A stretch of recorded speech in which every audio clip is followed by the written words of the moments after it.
ನಮಸ್ತೆ ವೀಕ್ಷಕರೇ, ನಮ್ಮನೆ ರುಚಿಗೆ ಸ್ವಾಗತ. ನಾನು ಈ ದಿನ ನಿಮಗೆ ಕುಕ್ಕರ್ ಬಾತ್ ಹೇಗೆ ಮಾಡೋದು ಅಂತ ತೋರಿಸ್ತಾ ಇದ್ದೀನಿ. ಬೇಕಾಗುವ ಸಾಮಗ್ರಿಗಳು: ಈರುಳ್ಳಿ. ಸ್ನೇಹಿತರೆ, ನಾನು ಒಂದು ಮೀಡಿಯಂ ಸೈಜ್ ಈರುಳ್ಳಿನ ತಗೊಂಡಿದ್ದೀನಿ. ಅದನ್ನು ಈ ರೀತಿ ಸಣ್ಣಕ್ಕೆ ಕಟ್ ಮಾಡ್ಕೊಂಡಿದ್ದೀನಿ. ಟೊಮೆಟೊ, ದಪ್ಪ ಗಾತ್ರದ ಟೊಮೆಟೊನ ನಾನು 3 ತಗೊಂಡಿದ್ದೀನಿ. ಅದನ್ನು ಈ ರೀತಿ ಕಟ್ ಮಾಡ್ಕೊಂಡಿದ್ದೀನಿ. ಆಲೂಗಡ್ಡೆ, ಮೀಡಿಯಂ ಸೈಜ್ 2 ಆಲೂಗಡ್ಡೆ ತಗೊಂಡಿದ್ದೀನಿ. ಅದನ್ನು ಈ ರೀತಿ ಪೀಸ್ ಪೀಸ್ ಕಟ್ ಮಾಡ್ಕೊಳ್ಬೇಕು. 1 ಕಪ್ ಹಸಿ ಬಟಾಣಿ. ಹಸಿ ಬಟಾಣಿ ಇಲ್ಲ ಅಂದರೆ ಒಣಗಿದ ಬಟಾಣಿಯನ್ನು ನೆನೆಸ್ಕೊಂಡು ಹಾಕ್ಕೊಬೋದು. ಅರ್ಧ ಕಪ್ ಎಣ್ಣೆ, 2 ಸ್ಪೂನ್ ಸಾಂಬಾರು ಪುಡಿ, 1 ಸ್ಪೂನ್ ಧನಿಯಾ ಪುಡಿ, ಸ್ವಲ್ಪ ಸಾಸಿವೆ, ಸ್ವಲ್ಪ ಚಕ್ಕೆ, ಸ್ವಲ್ಪ ಲವಂಗ, 2 ಏಲಕ್ಕಿ, ಸ್ವಲ್ಪ ಸೋಂಪು, ಕೊತ್ತಂಬರಿ ಸೊಪ್ಪು, ಉಪ್ಪು. ನಾನು ಈ ಪಾವಲ್ಲಿ 2 ಪಾವ್ ಅಕ್ಕಿ ತಗೊಂಡು ತೊಳೆದು 15 ನಿಮಿಷ ನೆನೆಸಿಟ್ಟಿದ್ದೀನಿ. ಅರ್ಧ ಕಪ್ ಎಣ್ಣೆ ಹಾಕಿ ಕಾದ್ಮೇಲೆ ಸಾಸಿವೆ, ಅದು ಸಿಟ್ಟಿದ ಮೇಲೆ ಚಕ್ಕೆ ಲವಂಗ ಹಾಕಿ, 2 ಏಲಕ್ಕಿ ಹಾಕಿ, ಸೋಂಪು ಹಾಕಿ,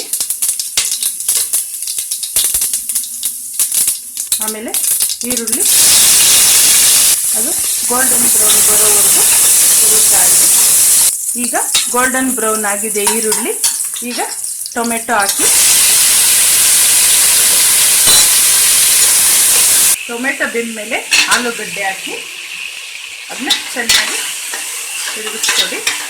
ಆಮೇಲೆ ಬಟಾಣಿ ಹಾಕಿ ಅದನ್ನ ಸ್ವಲ್ಪ ತಿರುಗಿಸ್ತಾ ಇರಬೇಕು. ಆಮೇಲೆ 2 ಸ್ಪೂನ್ ಸಾಂಬಾರು ಪುಡಿ, 1 ಸ್ಪೂನ್ ಧನಿಯಾ ಪುಡಿ ಹಾಕಿ ಚೆನ್ನಾಗಿ ಮಿಕ್ಸ್ ಮಾಡಿ. ಬೇಕಿದ್ರೆ ನಾವು ಕ್ಯಾಪ್ಸಿಕಮ್ಮನ್ನು ಹಾಕ್ಕೊಬೋದು, ಟೇಸ್ಟ್ ಚೆನ್ನಾಗಿರುತ್ತೆ. ಈಗ ನೆನೆಸಿಟ್ಟಿರೋ ಅಕ್ಕಿನ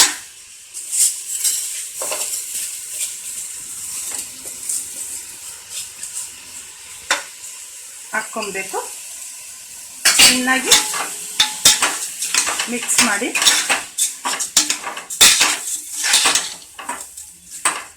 ಚೆನ್ನಾಗೆಲ್ಲ ಬೆರಿಬೇಕು.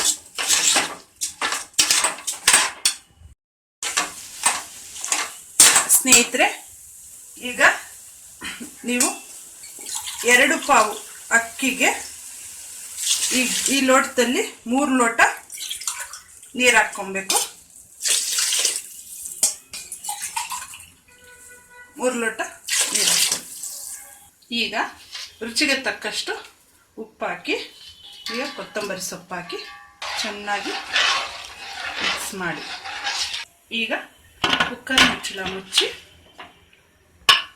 2 ವಿಷಲ್ ಬಂದ ಮೇಲೆ ಆಫ್ ಮಾಡಿ, ಸ್ಟವ್ ಆಫ್ ಮಾಡಿ. ಈಗ ಚೆನ್ನಾಗಿ ಮಿಕ್ಸ್ ಮಾಡಿ ಒಂದು ಬೌಲ್ಗೆ ಸರ್ವ್ ಮಾಡ್ಕೊಳ್ಳೋಣ.